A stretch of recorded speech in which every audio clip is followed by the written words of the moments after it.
6h47, nous ouvrons le kiosque d'Europe 1. Thomas Soto.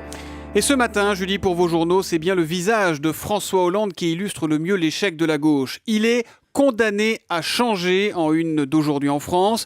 C'est la punition pour Libération.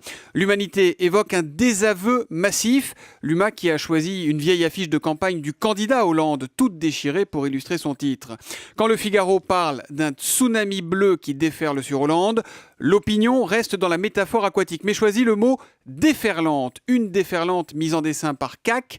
On y voit le chef de l'État sur son pédalo rose, les yeux fixés sur une vague géante, juste avant qu'elle le submerge. Bref, résume la dépêche du midi, il prévoyait une défaite, il a eu une déroute.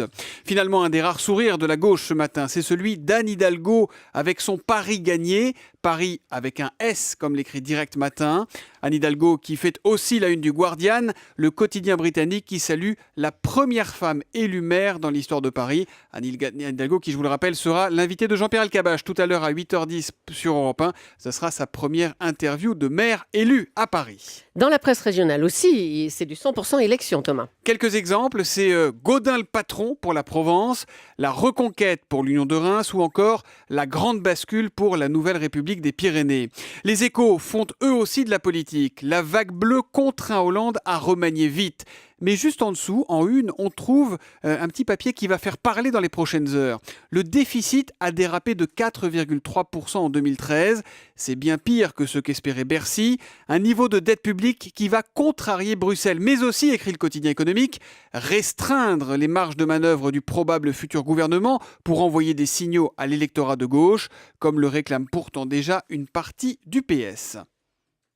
Toujours à propos d'économie, la petite anecdote du jour est dans Direct Matin. Et c'est une anecdote à 100 millions d'euros. On quitte un instant nos contrées électorales pour aller aux États-Unis. Là-bas, c'est un collégien de 14 ans qui s'est penché sur la question de la consommation d'encre lors de l'impression de documents. Sa conclusion ? Elle est toute simple. Le simple fait d'utiliser la police de caractère Garamond à la place du classique Times New Roman pourrait faire baisser la facture de son collège de 15 300 euros par an. Vous savez pourquoi ? Parce qu'il y a moins d'encre. Parce qu'elle est moins épaisse, exactement, Ah oui. elle est moins épaisse, donc ça utilise moins d'encre. Au niveau fédéral, ça ferait quand même 100 millions d'euros économisés par an. Il paraît que le gouvernement américain, qui comme chez nous fait la chasse aux économies, étudie ça de très très près. Europe 1.